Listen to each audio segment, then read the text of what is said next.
Mesdames et messieurs, bonjour et bienvenue dans votre journal de 22 heures. Voici les titres de ce soir.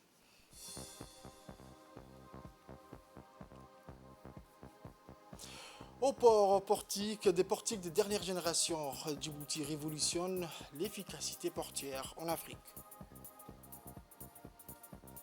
Autre nouvelle nationale au Kempinski Palace, cérémonie solennelle de remise de baccalauréat de la promotion Mohamed Abdi Omar. Au Nouvelle Mondiale, le CCG et l'Asie centrale multiplient les partenariats. Les détails dans cette édition de 22 heures, le journal au complet à présent. Je vous le disais dans les titres, la société de gestion du terminal à conteneurs, le SGTD, qui est un des terminaux à conteneurs le plus moderne et performant en Afrique subsaharienne, a récemment franchi une étape importante dans l'amélioration de ses infrastructures avec l'acquisition et l'installation de 4 nouveaux portiques de dernière génération. Ces nouveaux portiques de dernière génération sont dotés de la dernière technologie. Ils sont conçus pour accélérer le processus de déchargement et de déchargement des conteneurs, réduisant ainsi les temps d'attente et améliorant l'efficacité globale des opérations portuaires. Depuis son ascension à la magistrature suprême du pays, le président de la République, son Excellence El Hadj Ismaël Omar Guelleh, a accordé une importance capitale au port qui constitue un point névralgique de notre économie, reconnaissant leur rôle crucial dans le développement économique du pays. Le président a entrepris des initiatives et des réformes visant à renforcer et à moderniser les infrastructures portières en vue de devenir un maillon vital de la chaîne logistique mondiale. Et cela ne peut être envisageable qu'à travers des investissements importants et des infrastructures portières modernes qui renforçaient l'efficacité du port de Djibouti. Le nouveau portique à conteneurs opérationnel de la société de gestion des terminaux de Djibouti offre une capacité de chargement et de déchargement impressionnante.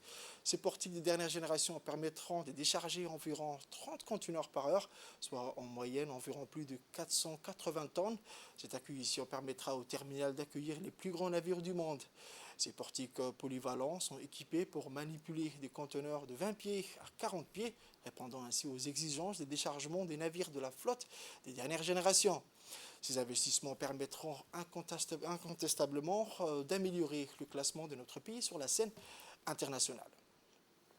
Le directeur général de la société de gestion du terminal à conteneurs de Doralé, M. Abdoulaye Adaoui Seged, a indiqué que ces nouveaux portiques de dernière génération vont permettre au port de Djibouti d'accélérer le processus de déchargement et de chargement les plus grands navires à conteneurs du monde. On écoute son interview. Il s'agit des 4 portiques de grande capacité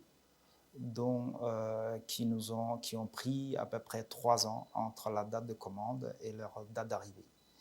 Ces 4 portiques ont pour vocation pour nous permettre de manutentionner des navires de grande capacité jusqu'aux dernières générations qui sont aujourd'hui en fonction. Jusqu'à maintenant, nous avons une partie de ces navires que nous ne pouvions pas opérer. Et l'acquisition de ces équipements nous permettra d'assurer le marché dans son intégralité à partir de maintenant. Autre actualité à la une de ce journal, la fine fleur des lauréats du bac, toutes séries confondues, étaient réunies pour recevoir le précieux parchemin des mains des officiels, dont des membres du gouvernement, du Parlement et des personnalités des différents horizons. Cette année, la cérémonie avait des airs de fête à l'américaine, cérémonial prestigieux avec des invités triés sur le volet et surtout une animation riche et variée avec des danseurs professionnels et des artistes de renom. Une cérémonie qui a été organisée de manière à rendre un hommage savoureux au travail des lauréats du bac qui ont fait une entrée digne des stars américaines. Drapés dans leurs robes et portant leur toche de bachelier d'excellence, ils ont eu droit à un standing ovation et une entrée de stars des officiels et de leurs proches parents. Ils ont eu droit à un message personnel du président de la République, son Excellence M. Ismaël Omar Guelleh, qui les a d'abord félicités pour leur mérite honoré et leur dur labeur récompensé. Il leur a souhaité un avenir radieux pour peu de faire preuve d'ambition et de détermination. Soyez porteurs de projets pour votre pays et ne cédez jamais à la fatigue, le doute ou la résignation dans votre parcours, que je sais d'emblée brillant, a-t-il déclaré. Les majors de la promotion 2023 ont prononcé un mot de remerciement et reconnaissance à l'endroit du ministre, de leurs proviseurs, de leurs enseignants et de leurs parents. D'éminentes personnalités telles que Mo Farah, le vice-président de la banque de la BM, ont transmis des messages de félicitations et d'encouragement aux lauréats de la promotion 2023 également. Fait marquant, une maman qui a réussi le bac en même temps que sa fille a été récompensée du précieux sésame par les officiels. En un mot, le MENFOP a fait honneur à la crème des lauréats du bac de cette année, plus de 76% de bacheliers mentionnés. Un dur labeur dont le mérite revient d'un acteur de terrain, dont notamment les enseignants, les encadreurs pédagogiques, mais aussi et surtout les parents des lauréats qui se sont donnés corps et âme. Chapeau à l'ensemble des lauréats et au ministre du MENFOP, son Excellence M. Mostafa Mohamed Lahamoud, artisan de ce formidable accomplissement. En cette journée marquée d'une pierre blanche pour ces bacheliers, le chef de l'État, son Excellence M. Ismaël Marguerite, a tenu à adresser ses chaleureuses félicitations à tous les élèves qui ont réussi à terminer ce chapitre essentiel de leur vie. Voici le président de la République. Mesdames et messieurs, chers parents, chers lauréats, je suis donc heureux de partager avec vous ce moment festif qui laisse inéluctablement des traces indélébiles dans la vie de tous les lycéens. Il s'agit d'un moment important, voire solennel, de la vie des élèves et de leurs parents. Je sais ce que vous ressentez les uns et les autres, ce sentiment de soulagement et de fierté, puisque, en tant que père aussi, j'ai vécu ce moment unique dans une vie, ce moment fortement chargé d'émotions, où le travail est payé, les efforts récompensés et le mérite honoré. Le frisson de la page nouvelle qui s'ouvre. Ce sera le début d'une nouvelle aventure qui vous mènera, et j'en suis sûr, vers un avenir radieux si vous êtes ambitieux et audacieux, si vous travaillez dur et si vous vous fixez des objectifs clairs. Soyez à la hauteur de toutes les espérances portées sur vous. Soyez aussi porteurs de projets pour votre pays. Vous rencontrerez parfois des difficultés, des moments de doute. Vous sentirez la fatigue. Vous serez peut-être tenté par une certaine résignation. Dans ces moments-là, pensez à cette cérémonie et vous trouverez la force de relever tous les défis qui se présentent à vous. Le moment tant attendu pour voir les meilleurs bacheliers recevoir leur précieux sésame des mains des ministres, du ministre de l'Éducation, du Travail, du Budget, de l'Enseignement supérieur et des parlementaires présents à cette cérémonie grandiose.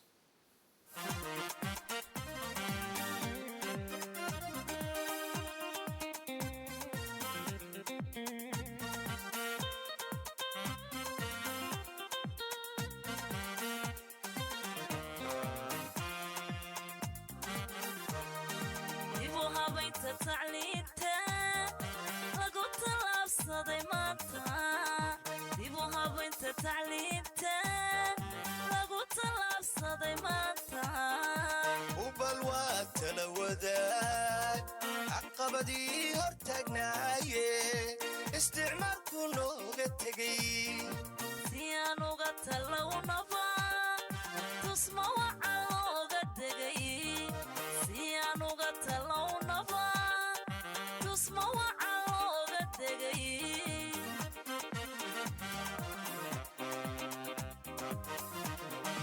ديبوها بيت تعليمتا لغو تلابس ديمانتا ديبوها بيت تعليمتا لغو تلابس ديمانتا وبالوات الوداك عقبدي هرتقنايه استعماركو نوغا تغي سيانوغا تلو نبا تسمع وعالوغا تغي سيانوغا تلو نبا تسمع وعالوغا تغي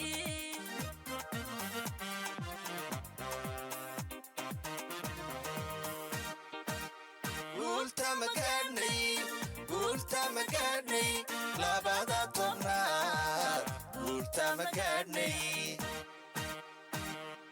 horumarka tacliinteenna guultama weeye taariikhda labatanka guultama weeye tacaabiyo hawlo galay guultama weeye wuxuu tarayo gaashu taariikhda umarage wuxuu taray ismaaciil guultama weeyaan guultama gaadhnay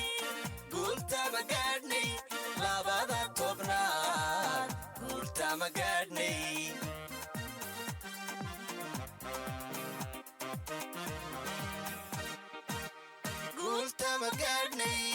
guultama gaadhnay labada tobnaad guultama gaadhnay horumarka tacliinteenna guultama weeye taariikhda labatanka guultama weeye tacaabiyo hawlo galay guultama weeye wuxuu tarayo gaashu taariikhda umarage wuxuu taray ismaaciil guultama weeyaan guultama gaadhnay labada tobnaad guultama gaadhnay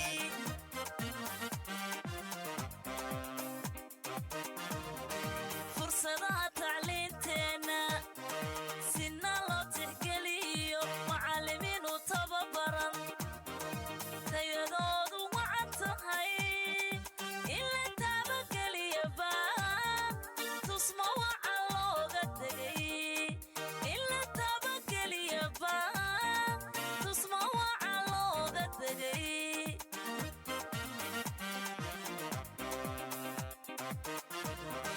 fursadaha tacliinteenna sina loo tixgeliyo macallimiin u tababaran tayadoodu wacan tahay in la tabageliyaba tusma waca looga tegay in la tabageliyaba tusma waca looga tegay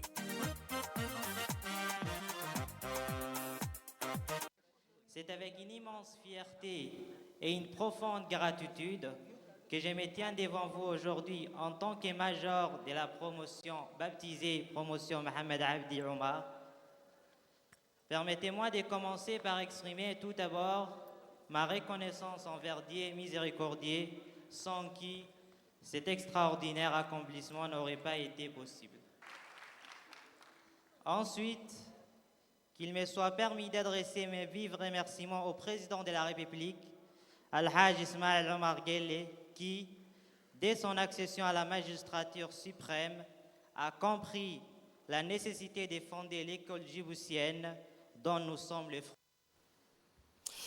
Monsieur Abdelkader Hamad et Monsieur Abdi Derir, respectivement directeur général de l'enseignement et directeur général de la formation professionnelle, ont quant à eux rendu un hommage au sacrifice bien récompensé de la crème des lauréats du bac général et professionnel 2023. Aujourd'hui, si nous avons un pourcentage de réussite, un taux de réussite de 76% parmi les bacheliers, en 2015, nous avons 31% de réussite.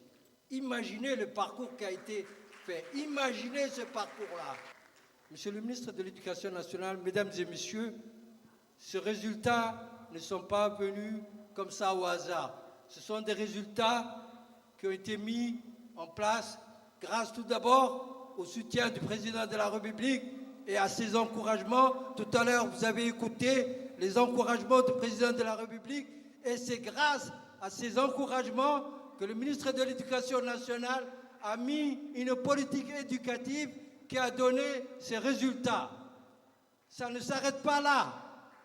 Il y a eu derrière ces résultats, il y a eu des hommes, des dames, des enseignants, des conseillers pédagogiques, des chefs d'établissement, des inspecteurs qui ont donné tout pour que les résultats soient à la hauteur de notre espérance. Je veux le dire très fort, merci à vous tous.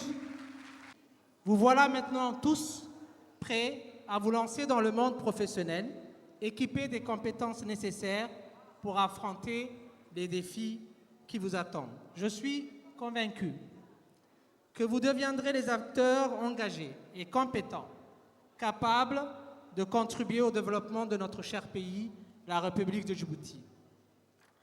Je tiens pour cela à saluer tous les efforts fournis par les cadres de la Direction générale de la formation professionnelle, les chefs d'établissement qui ont toujours œuvré pour la réussite de leurs élèves, les formateurs ainsi que tous les encadreurs qui ont travaillé sans relâche pour vous permettre de travailler dans les meilleures conditions.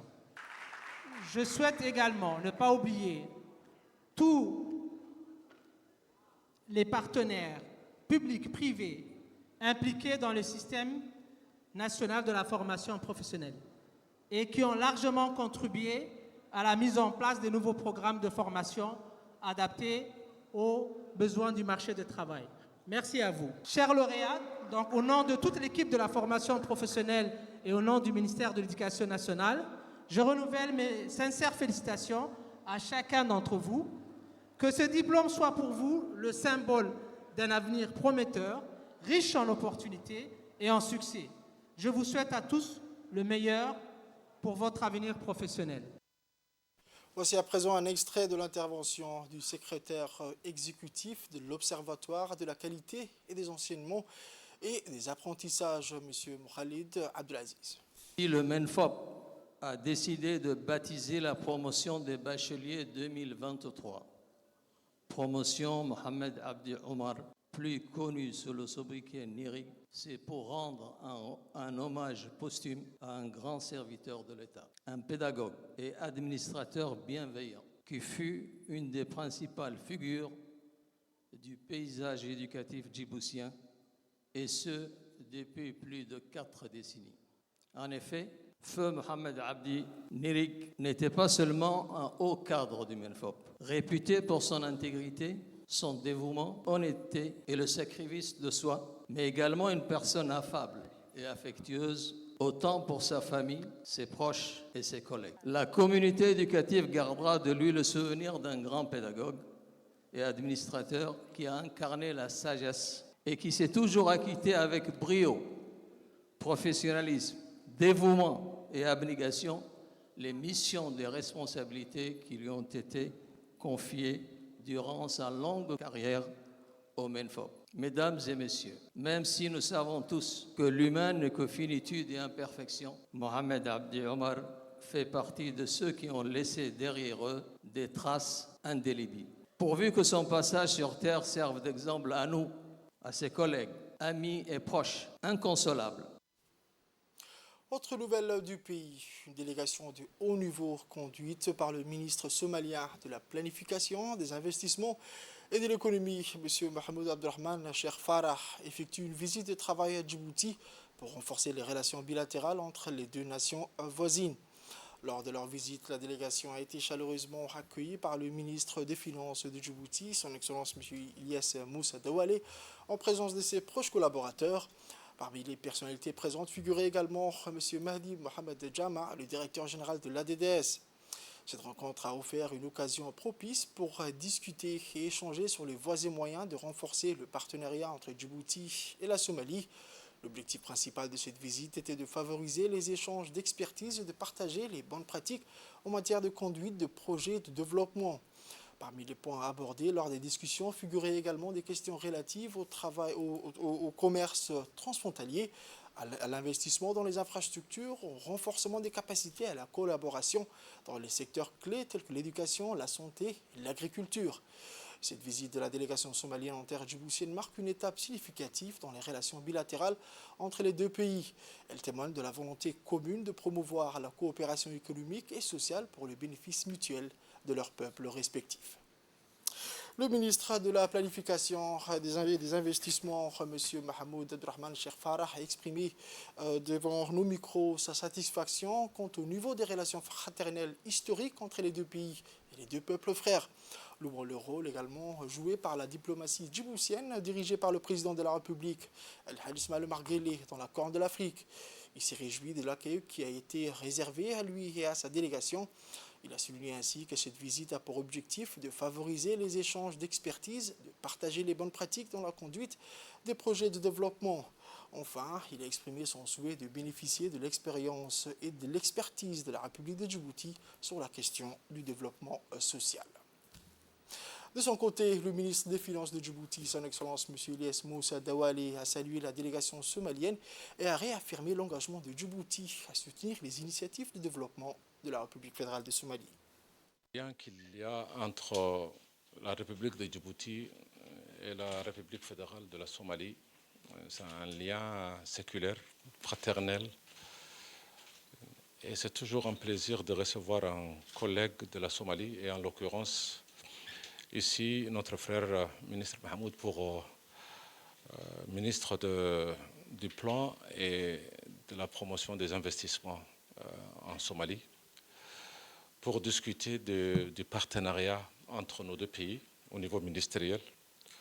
L'objectif de la mission de mon collègue étant de faire un peu une visite sur les expériences de Djibouti par rapport aux différents projets de développement. Et donc, l'institution comme ADDS va s'occuper. Pour le reste, nous travaillons sous la direction de nos deux chefs d'État pour s'assurer que nos deux pays renforcent non seulement les relations fraternelles, mais approfondissent l'intégration régionale sur le plan économique, social, culturel, parce que nous avons beaucoup à partager. Ensuite, la délégation de haut niveau conduite par le ministre somalien de la planification, des investissements et de l'économie, M. Mahmoud Abdurrahman Cheikh Farah, a été reçue successivement par le ministre de l'Intérieur, son Excellence M. Syed Nour Hassan, et le ministre délégué chargé à la décentralisation. En premier lieu, la délégation a rencontré le ministre de l'Intérieur, son Excellence M. Syed Nour Hassan, la délégation de haut niveau dirigée par le ministre somalien, M. Mahmoud Abdurrahman Cheikh Farah. Cette rencontre a offert une occasion propice pour discuter, échanger sur les voies et moyens de renforcer les partenariats entre Djibouti et la Somalie. Ensuite, c'est au tour du ministre délégué chargé à la décentralisation, son Excellence M. Kassim Haroun Ali, qui a souhaité la bienvenue à leur second pays. Le ministre a fait une présentation sur la politique de la décentralisation prônée par le président de la République, El Hadj Ismaël Omar Guelleh. Quant au ministre de la planification et des investissements somalien, a remercié pour l'accueil chaleureux qui lui a été réservé à lui et à sa délégation.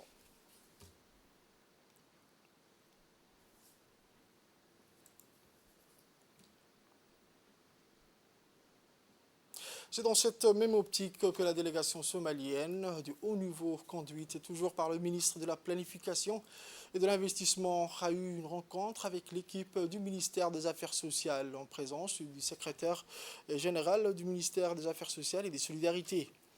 Après un accueil chaleureux réservé aux invités du haut niveau, la secrétaire générale du ministère des Affaires sociales et des Solidarités, Mme Amina Ahmed Ouassame, a souhaité la bienvenue à la délégation.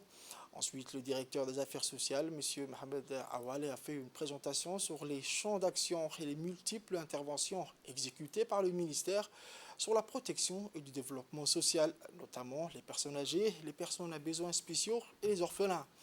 À la fin de la rencontre, le ministre somalien a expliqué qu'il a fortement apprécié les différents programmes réalisés dans le cadre de la lutte contre la pauvreté et le développement social. Il a exprimé son souhait de bénéficier de l'expérience et de l'expertise de la République de Djibouti.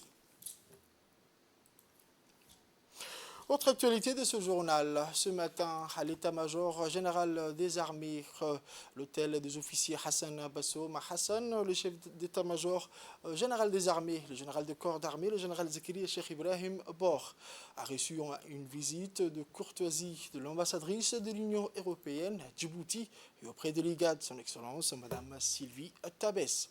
Cette réunion a offert une opportunité pour les deux parties d'examiner l'état des relations entre Djibouti et l'Union européenne, ainsi que les pistes susceptibles de les renforcer. Le général de corps d'armée, le général Zakiri Cheikh Ibrahim Bor, a souhaité la bienvenue à l'ambassadrice lors de cette rencontre. Au cours de leurs échanges, ils ont discuté de la nature exceptionnelle des relations diplomatiques entre Djibouti et l'Union européenne, fondées sur des valeurs communes partagées par les deux. Ils se sont mis d'accord sur l'importance d'améliorer davantage les relations d'amitié et de coopération, en particulier pour l'opération Atalante, menée en mer Rouge par la force navale de l'Union européenne et où Djibouti joue un rôle hautement stratégique. Suite à cette visite de courtoisie, l'ambassadrice Sylvie Tavès a exprimé sa gratitude au chef d'état-major général des armées pour son accueil chaleureux.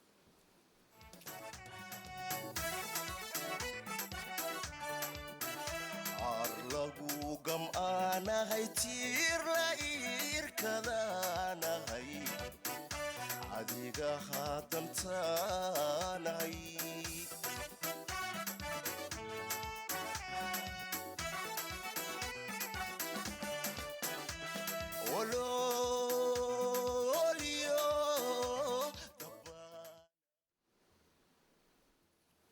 Je vous emmène au sud à présent, dans la région Assejouk, à Daasbio, qui a accueilli le préfet de la région, Abdul Malik Mohamed Bonoïta, pour une première visite de prise de contact avec les chefs coutumiers, les femmes actives et les jeunes, avec les porte-voix de la localité.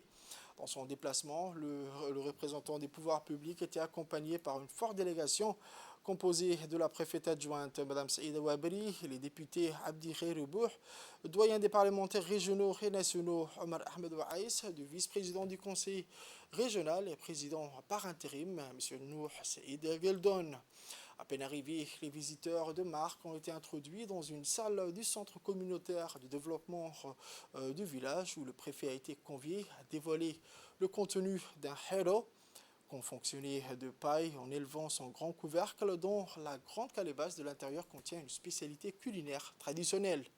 Quelques instants après, une exposition sur des affiches géantes témoignant le passé historique de Daasbio a été présentée au préfet Abdul Malik Mohamed dans le bureau du directeur du CDC.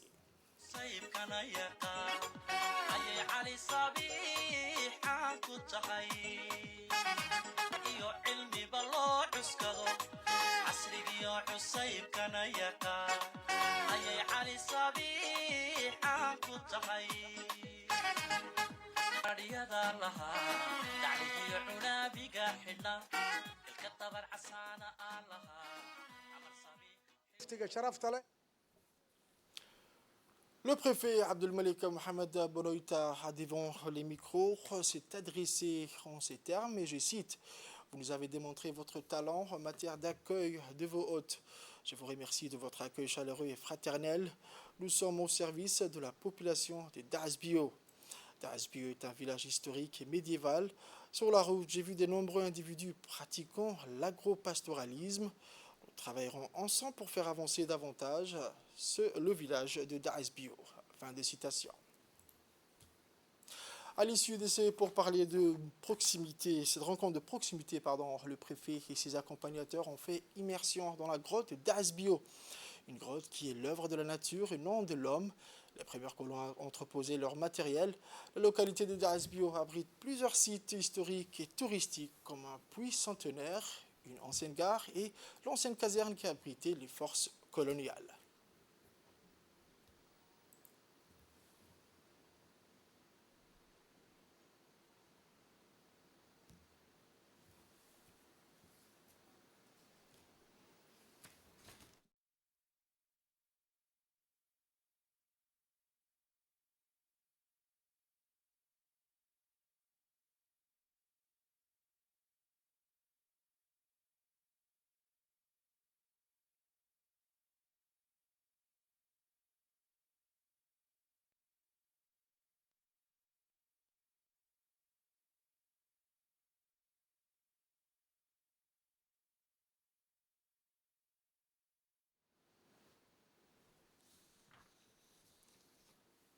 On aura présent cette semaine le préfet de Tadjoura, M. Mohamed Ahmed Abbas, a eu successivement des entretiens avec une délégation de l'ambassade du Japon et une délégation conjointe du PNUD et de l'OIM à la préfecture.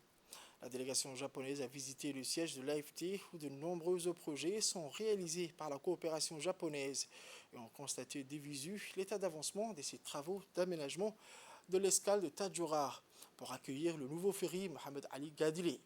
Par la suite, le préfet de Tadjoura a tenu une réunion de haut niveau avec la chef de mission de l'Organisation internationale pour les migrations et le coordinateur des Nations Unies.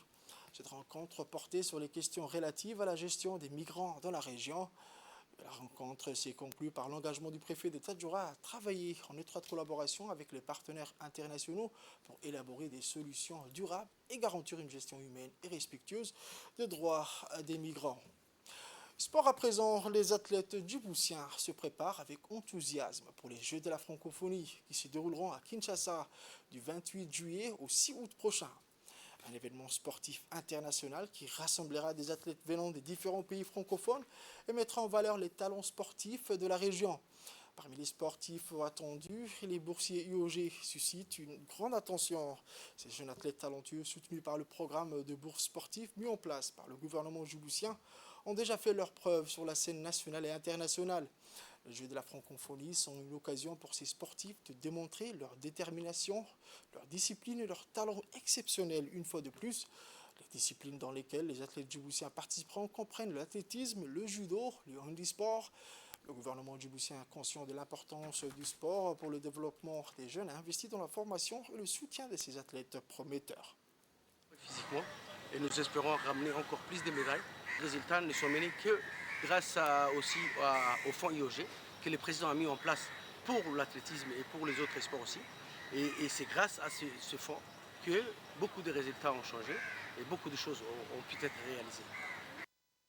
Dans l'actualité internationale, je vous le disais dans les titres, les pays arabes du Golfe et les pays d'Asie centrale ont renforcé leurs relations politiques, sécuritaires et économiques mercredi lors du sommet CCG C5 qui réunit les dirigeants des États membres du Conseil de coopération du Golfe. Lors de cet événement qui s'est déroulé dans la ville saoudienne de Jeddah, un plan d'action conjointe pour le dialogue stratégique et la coopération entre les pays du CCG et les pays d'Asie centrale a été approuvé couvrant la période de 2023 à 2027. C'est tout pour ce journal de 22h, mesdames et messieurs. Merci à vous de l'avoir suivi et restez avec nous pour la suite du programme sur Télé Djibouti.